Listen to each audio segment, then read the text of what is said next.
shed. Back working on the Capri today. Well, I'd just give you a quick tour around it, show you what I've done so far. So I've still got a bit more work to do on this side. Inner and outer sills are almost done. Still got to spot weld those across the bottom. Just throwing the doors and the wing on for now, just to measure up.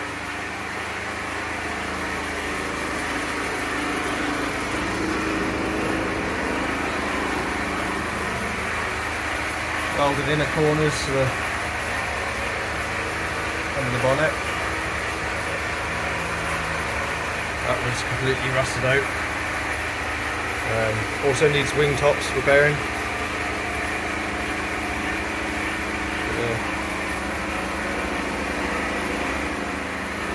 So this engine, as far as I know, is still completely seized. Pretty sure it's seized on this first cylinder.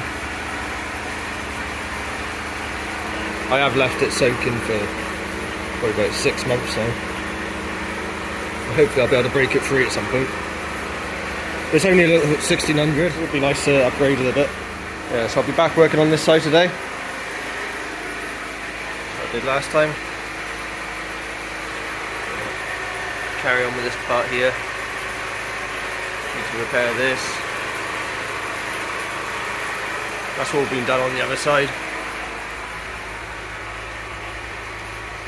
More to do in the corner on that side. This side has been all that welded up. Surprisingly solid in the boot. That's one of the big places to go. That all usually rusts out, but it's only got a little bit in the corners. Put down there. This on that side. We're pretty lucky there. A little bit to do across here. Pretty cool number plate. But yeah, I'll crack on. See how we get on. Let's drill out some spot welds.